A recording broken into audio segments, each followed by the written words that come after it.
Running on a Breeders' Cup Friday afternoon at the Big A, our opening Friday card of this fall 2014 meet. A happy Halloween to everybody out there. We are fast, we are good, and we have got you with us here live on MSG Plus. Maggie Wolfendale, Jason Blewett alongside. Happy Breeders' Cup Friday to you. Happy Breeders' Cup Friday to everybody out there. Can you feel the excitement? I'm so excited. I'm on the edge of my seat. We have one down in the books. It was an exciting one to say the least, and the ball is just rolling. Jay. We've got the Discovery preview, a big weekend here at the Big A. We want you out here all weekend long watching the races with us. But as Maggie noted, it is one down, a dozen more to go. So let's get you back. It is the opening race of the 2014 Breeders' Cup Series, the $1 Million Breeders' Cup Juvenile Turf with Trevor Denman.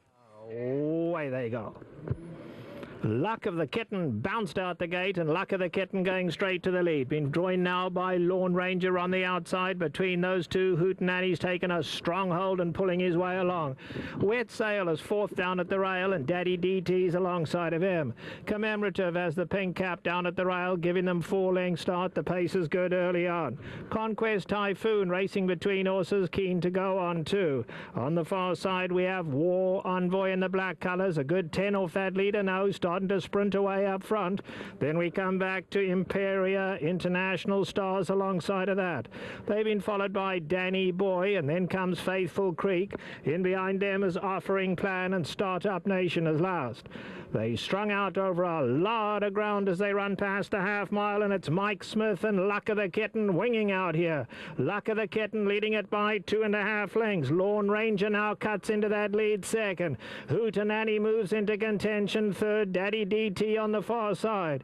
Wet Sail is down at the rail. Commemorative being sent along. Along the inside, Imperia starts to join the fray too, and on the far side is Conquest Typhoon. Heads a turn for home, and Luck of the Kitten hugs the rail and goes for home. Luck of the Kitten in front, just over a length. Lawn Ranger now. Here's Hootenanny coming flying down the centre. Hootenanny and Frankie Dettori in full flight on the outside. Luck of the Kitten tries to keep them at bay, but Hootenanny gets the lead, and it's going to be Hootenanny, perfectly ridden by Frankie Dettori, to win the Juvenile Turf. Hootenanny won it. Big run from Luck of the Kitten. Hootenanny all business and deep stretch. Frankie Dettori up. Wesley Ward Maggie running 1-2 in the BC Juvenile Turf. And Trevor Denman called it a brilliant ride by none other than Frankie Dettori here. Jay got Hootenanny to settle. He was coming off a layoff, so therefore you have a fresh horse that has only sprinted in his lifetime, and now you're expecting him to go around 2 turns, and he was keen early on, but Frankie got him to settle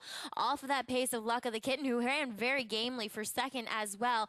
And I just love watching Frankie, especially after the race is won as well. He's so charismatic. 11 Breeders' Cup wins and counting for Frankie Dettori. He's got a few live horses lined up as the series continues through tomorrow's Classic. And for Wesley Ward, in his 17th Breeders' Cup starter, he walks away with his first ever BC victory. Was it safe for a guy like Wesley, who originally took Hootenanny overseas, won a race at Ascot, and then privately sold him the Coolmore? Now, I wonder if more trainers are going to follow in his footsteps. It's been uncharted territory for an American trainer to go over to Royal Ascot, to go over to Europe with their young horses, but Wesley has led the way, and led the way with force. He kind of blows the Europeans out of the water when he goes over there, and Hootenanny is a horse that he's developed well, and it's paid off. Regarding some of the also-rans, and I think this is a race people are going to want to go back and watch a few times, because it didn't look like there was a ton of movement from the back or even mid-pack, but I think Keir McLaughlin's horse kind of caught everybody's attention. You know, I thought it was a great ride up until about the 3/8 pole by Javier Castellano, and when you commit to the inside, which is good, you're saving ground. It's always nice to do that, especially when you drew the 11 hole, but where are you going to go? You have everybody else running at the end too, and he got checked badly. And the horse was still running, but he was under a stout restraint there, and I think ended up way far back, like 7th, but only beaten, you know, those 5-6 lengths. A talented horse for Godolphin nonetheless, named Imperia, so that's one down at the Breeders' Cup, and best of luck at the windows as we tape the show, and again, we're doing it live on MSG Plus. They are omitted out from Golden Sense, who's 4-5 in the BC Dirt Mile, but we come home here to the Big A 9-race card, our first ever of this new fall meet. John Abrial in the booth. We've got fillies and mares in this starter allowance on the turf, a good-sized field, and Johnny I from the gate. Amelia with a good start out for the lead. Pourvu now moves up. Lady Luciano is running in third. Queen Corey in fourth, swimming down at the rail. In between horses is Stay in Front. And from the outside, it's Sunday School. The field races for the clubhouse turn. Mags Amelia and Pourvu, those two are right together. And Lady Luciano is right behind, racing in third. Mags Amelia drifted Pourvu a bit wide there, and now Pourvu has the lead. Mags Amelia runs in second. It's 2 lengths to Lady Luciano in third. Then a gap of 7 lengths back to Sunday School in fourth. Stay in Front runs in fifth. In between horses is Swimming in sixth. Queen Corey down on the inside in seventh. Too Good to Be True is eighth. My One and Only is on the outside. Then comes Wine Burglar. The quarter, 23 and 4, the half mile in 49 and 1/5 seconds. They approach the far turn. It is Pourvu, Mags Amelia 1-2, Lady Luciano in third, Swimming is running in fourth, then Sunday School in fifth, Stay in Front is sixth, followed by Winner's Legacy. Queen Corey is down on the inside, along with a Wine Burglar. The field is in the stretch. 3/4 in 1:15 and 1. Pourvu, Mags Amelia swimming on the outside. Queen Corey looks to come up the rail. On the outside is Stay in Front and Winner's Legacy. Wide open with a 16th to the wire. Here comes Queen Corey down at the rail. Here comes Stay in Front on the outside. Queen Corey, Stay in Front. Queen Corey the winner. Stay in Front was second, and Winner's Legacy finished third. What a ride. Cornelia Velasquez skimming that inside rail for Linda Rice aboard the winner, and her name, Queen Corey. And once again, we saw a horse coming up the rail on this turf course. I think that is kind of the place you want to be. I mean, Stay in Front did rally well towards the middle of the course, but Queen Corey now 2 for 2, first off the claim for Linda. I was impressed with her win. I know Andy was baffled by her taking a lot of money early on, but I thought she was the horse to beat. Well, Linda's done a good job at picking out potential young talent. We think of Powell, who's running in the BC Sprint tomorrow. Cornelia rode the entire Friday here at Aqueduct. I would imagine he's on his way to the airport and flying out to Southern California. Best of luck to the New York bred. But race number 6, belonging to the unbeaten Lemon Drop Kid filly, Queen Corey. As we turn our attention, race 7, it will go as the feature. A field of 5, a very important late scratch before post of Vince Ramos, the number 7. He is out. We go with the field of 5. Scarly Charlie is odds on at 4-5, and we send it back to John Abrial. For the lead, Slanabelia has the lead, and Finding Candy is now back running in second. Misconnect down at the rail runs in third. In between horses is Scarly Charlie, and the trailer is Midnight Taboo. They've crossed over from the chute onto the main track, and it's Slanabelia with the lead by almost a length. Finding Candy is second by a length and a half. Misconnect is third, now 3.5 from the front.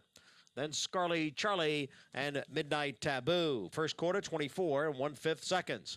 Slanabelia setting the pace here and continuing to lead over Finding Candy. Slanabelia, the leader. Finding Candy giving chase in second. Break of 2 to Misconnect in third. And now there's a half mile to the wire. The opening half was running 48 and 1. Slanabelia has been on top from the start. Leads here by 3/4 of a length. Finding Candy in second. Misconnects on the outside in third. 3 lengths. Back to a Midnight Taboo and Scarly Charlie. Slanabelia trying to take them wire to wire, and now he's opened up here. Slanabelia with a 4-length lead as they head for home. He ran 3/4 in 1:12 and 1. Slanabelia, Misconnect is on the outside of Finding Candy, then Scarly Charlie. Farther back is Midnight Taboo. Slanabelia by 3. Misconnect in second and gaining on the outside. Slanabelia, here comes Misconnect. Slanabelia, Misconnect, got him right on the wire. Misconnect the winner. Slanabelia second, and Scarly Charlie was third. Pretty game effort from Misconnect. Maggie first start in about 4 months, reeling in the loose on the lead, Slanabelia. Yeah, Slanabelia, Manny Franco, probably the best rider that we had here today, setting slow fractions, but it was a game effort for Misconnect to run down this kind of loose on the leader, and a game effort, as you said, Jay, and Bernardo Callejas picking up his first win. Yeah, he is deputizing for trainer Bruce Levine, who is serving a suspension. Misconnect determined in his first start since actually finishing up the track in the Long Branch. The prep for the Haskell down on the Jersey Shore. Slaughter-Balia, good effort in defeat. Scarly Charlie, who was odds-on in that short field, kind of skimmed along the inside. And as this card progressed, you had noted the inside perhaps being the place to be on this Aqueduct turf course. It just seemed like horses were not rallying inside today. It was like quicksand. It really was, and I'm not exactly sure why the plan was to rate Scarly Charlie so intently behind such slow quarters. I know the owners probably wanted to put the bug on, but why not stick with Manny? Manny's been on this horse. This is probably the easiest spot this horse has been in. He's been over his head. It was disappointing, as you said, but good to see the winner get back on track. And we've got Manny Franco coming up a bit later in the show. A quick little rest on this live edition, a Halloween edition of Aqueduct Insider. Turf, dirt, little Breeders' Cup chat. Stay with us. Maggie and I, we're back in a sec.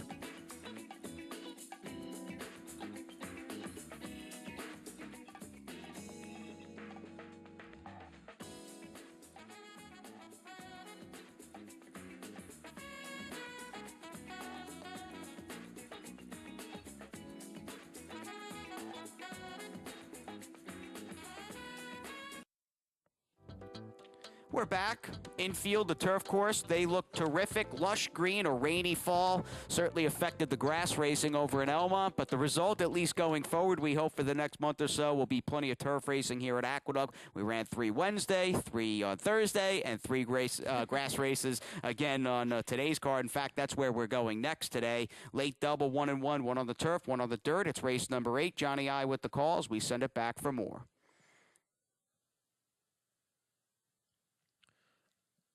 And they're off.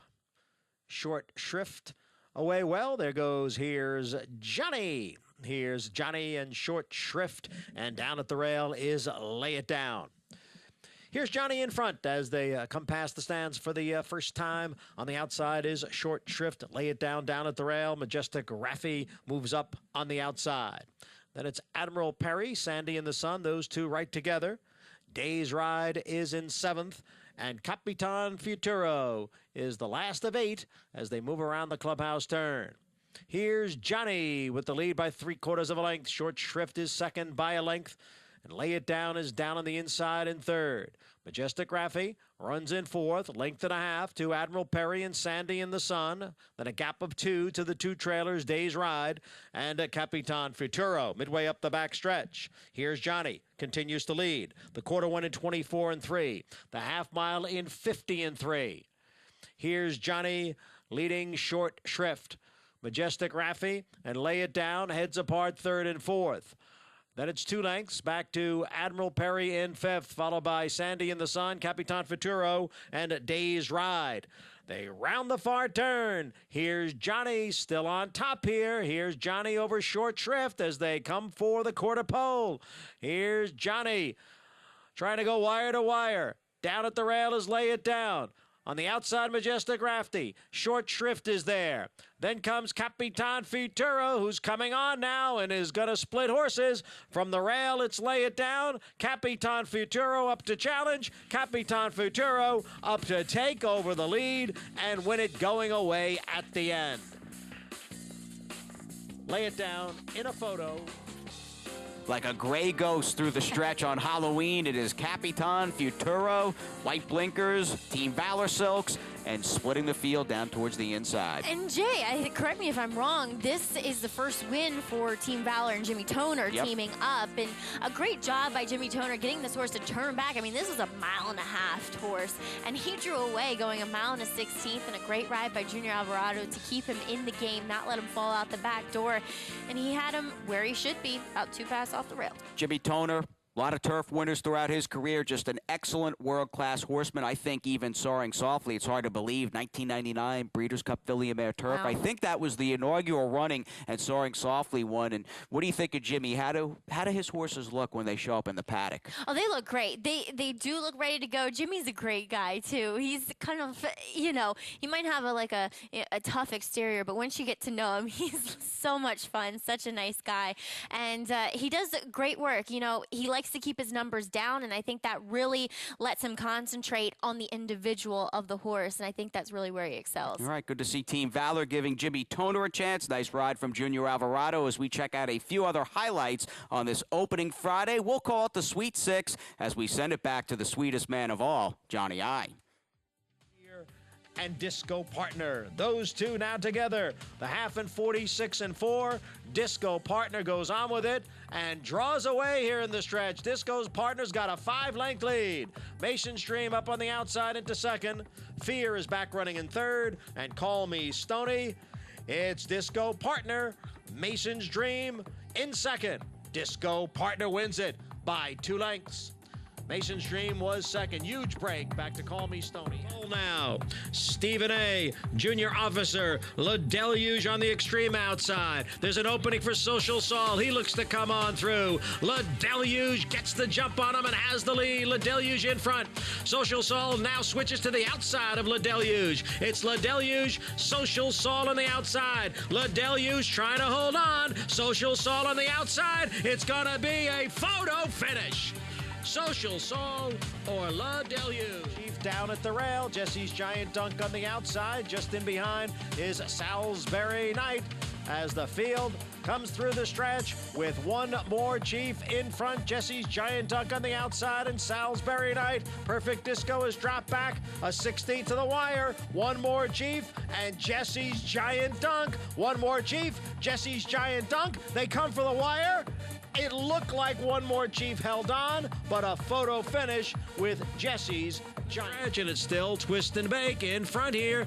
Arctic Ocean has moved to the outside and is gaining ground quickly. Arctic Ocean to challenge Twist and Bake for the lead. Then Wild Chatter and Maddie's Wonder Girl. Arctic Ocean in front. Arctic Ocean in front by 2. Twist and Bake trying to hold second. Maddie's Wonder Girl on the outside. Arctic Ocean the winner. Maddie's Wonder Girl up for second. Twist and Bake finished third. Wild Chatter hit the head of the stretch. The half went in 46 3/5 seconds. On the outside is Jeter, then Petroselli. Hurry Up Allen looking for a way through. Here's Jeter now to take over the lead. Jeter's in front. Hurry Up Allen moving into second. Less than a 16th to the wire. And this Jeter hasn't retired yet. Jeter, the winner by 2. Hurry Up Allen was second. Seek to Destroy held third. And it's Campion Lane and No Nukes. And they're right together as they come into the stretch. No Nukes on the outside and Campion Lane on the inside. They are right together now with 1/8 of a mile to the finish. No Nukes narrowly. Campion Lane battles on. American Hero is third. It's No Nukes with the lead. Then Campion Lane. American Hero continues to move up on the outside. It's No Nukes to win it. 3/4 of a length.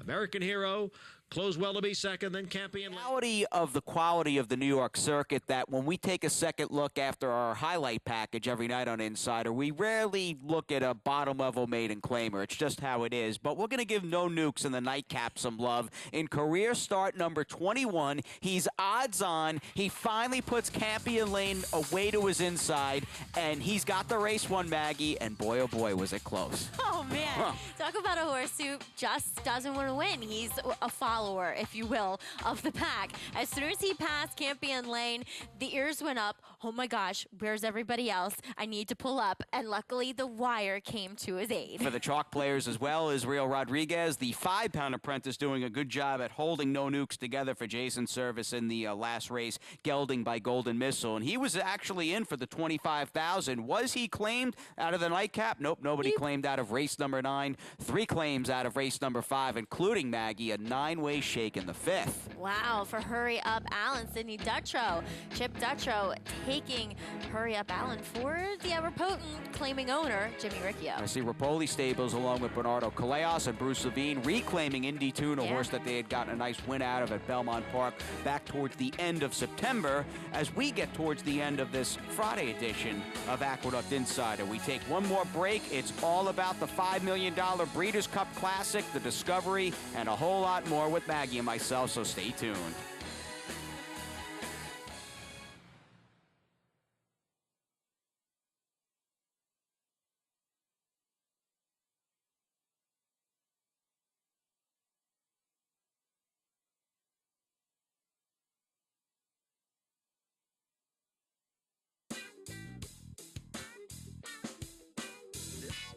Let's throw it to Trevor Denman off the quarter pole in the Breeders' Cup Dirt Mile. Find another wind. He's in front a length and a half, but Tapager's catching him stride for stride. Past the 8 pole they come. Golden Sense, all heart. He's hanging on to this lead. Tapager's gaining inches on the outside. Golden Sense shifting ground now. Tapager just can get him. Golden Sense, the more they asked, the more he gave. He drifted in the lane, but he won it. Golden Sense takes the dirt mile. Tapager. Usual game effort out of Golden Sense, 2 consecutive dirt mile wins. How game is he, Jay? He picks up his 3rd Grade 1 of his career, and it will be his last one, as I do believe they are retiring him after this win here today, and the owner's so enthused, as they should be. And Leonardo Mora, the winning trainer, serving with Doug O'Neill serving suspension, and a horse that just surpassed the $3 million mark. Good stuff all around with the venerable Golden Sense. Best of luck in his retirement as we talk about the centerpiece of each and every Breeders' Cup. It's Saturday's $5 million Classic at 1.25 miles. Horse of the Year, 3-year-old championship up for grabs, but potential older horse Eclipse Award up for grabs as well. Let's begin with the unbeaten Shared Belief as we take a look at the field slate, Maggie. And Shared Belief, who's looking to make it 8 for 8, is your 9-5 favorite on the morning line. Off a win last time out, and the awesome again. Yeah, and he had to work hard for this win here, Jay. They had the target on his back. They floated him wide going into the first turn. He was intent on not necessarily having the lead, but just being forwardly placed. They floated him about 3 wide. He was 5 wide down the backside. The Fed Biz hung in gamely. I do think this is a horse, though, that you watch his movement. He does move a bit better over a synthetic surface. I'm not taking anything away from him, but I think he's vulnerable here. All right, fair enough. We talk about some of the contenders to the unbeaten Shared Belief, including a couple coming out of Belmont Park's marquee fall race every single October or late September. It's the $1 Million Gold Cup with Tonalist, the upset winner of the Triple Crown and the Belmont Stakes, the Spoiler, and Zevo, the New York bred, who was second. Yeah, and both of them moved at probably about the same place in the back of the pack. Joel Rosario, very patient ride. Once he had the gap, he had a lot of horse to power on through there with Tonalist, and I love Zevo. I think Zevo is one of the coolest horses running right now, coming back from what could have been a career-ending injury, as Chad Brown said, and now he's running in the Breeders' Cup Classic. Well, speaking of a real underachiever turned hero, California Chrome, much like Zevo, from the wrong side of the tracks, the $5,000 Sire. He's your Derby winner. Can he rebound? I think this post helps him a lot more, Jay. He hates being down on the inside, and we saw him drawn 1 in the Pennsylvania Derby. He needs to have horses to his outside. He needs to be in the clear. He hates kickback, and I think being drawn 13 will help his chances a bit. I don't know if he rebounds, though. Post down towards the inside for Cigar Street. Bill Mott, the trainer, has won this race with Cigar and Drosselmeyer. I love this horse. He doesn't have as deep of a resume as a lot of these horses. Even some of the 3-year-olds have deeper resumes than Cigar Street, though. He is a very cool horse for great owners in Jake Ballas, and does great things for the sport.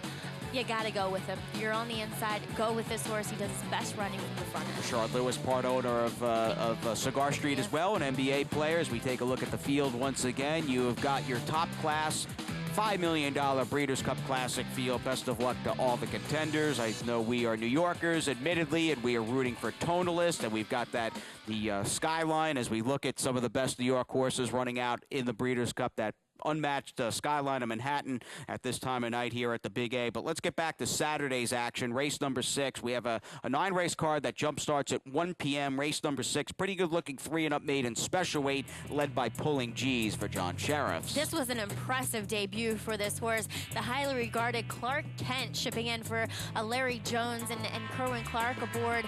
I mean, he set the fractions, but Pulling G's toted along with those fractions every step of the way. This was his first start. He is a 4-year-old. I mean, don't get me wrong, it's taken him a while to get to the races, but that was an impressive effort first time out. And then this field tomorrow, he's definitely the horse. 91 Buyer. Now, Flatjack has run well. He's got a 91 Fig. In fact, 3 back in late June. Do you look at him, though, on the other side of the coin as a horse that's already 0 for 8? He's like the higher class no noobs of the field.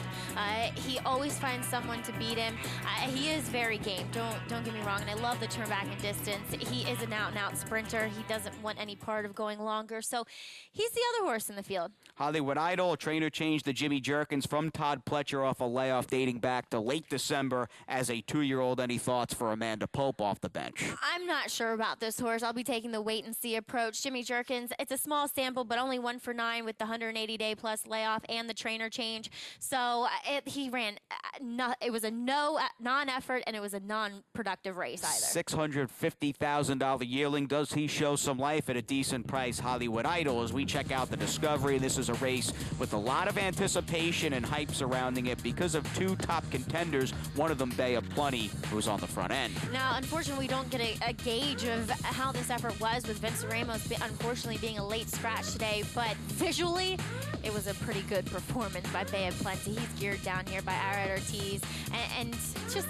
effortlessly. 3 Alarm Fire, speaking of effortless, has been terrific in all of his races for West Point now Petrani. And he was flattered by Encryption coming back and winning, albeit an off-the-turf allowance race with a bit of a slower buyer speed figure than we saw 3 Alarm Fire getting here, but he's been great. It'll be a great matchup between these two. Best of luck to Leah Giamardi and Jeff Treadway out on the West Coast tomorrow with Sweet Reason and Wonder Gal. They will see action here with Noble Moon. We go back to a cold day in the Jerome as a 3-year-old, almost a year ago, getting close. It's a shame hoof issues have prevented this horse from running on a regular basis. Yeah, and I thought his effort back in the King's Bishop was a pretty good one.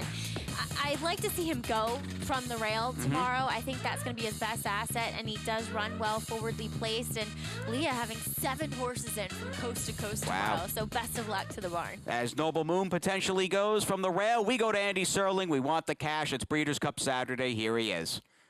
Well, obviously, there are a lot of exciting Breeders' Cup races taking place this weekend in California, but we have an excellent feature here on Saturday, and that's the Discovery, the 8th race. Some very, very promising 3-year-olds against some horse with more experience. And horses like 3 Alarm Fire and Bay of Plenty, listen, they could run 1-2 in here. They are very promising horses. But up-and-comers seem to take too much money sometimes in the windows. And I want to look at horses that have some more established form, and especially a couple of horses that have some real excuses. And Protonico, the 2, is where I'm going to go in here. A horse that won the Smarty Jones at Parks, despite having some real traffic in that race. Overall, kind of a good trip, but had to overcome some trouble late in the race to get it done. And last time he ran the Pennsylvania Derby, a very talked-about race on a racetrack that was heavily tilted towards the inside. He chased 3 to 4 wide the entire time around the track and had no chance because of the trip.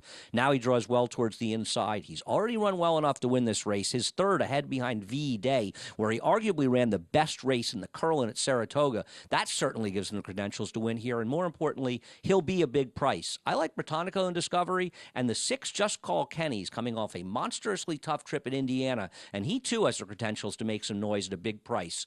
2-6 for me and Discovery as we go back to Jason and Maggie. A tough trip exacta for Andy in the Discovery. That will highlight the Saturday action. Race number 8. It's going to be a great one here at the Big A. Place was packed this afternoon, Maggie. Electric from before the first race. Happy Breeders' Cup Friday Eve to you. Stay safe on this Halloween night. We'll get you back in the middle of things tomorrow for a complete Saturday wrap-up. But thanks again for tuning in, and let's see that flying dismount, Frankie. Give it to us. As always, a 10 on the landing. We'll see you guys tomorrow night right here on Aqueduct Insider.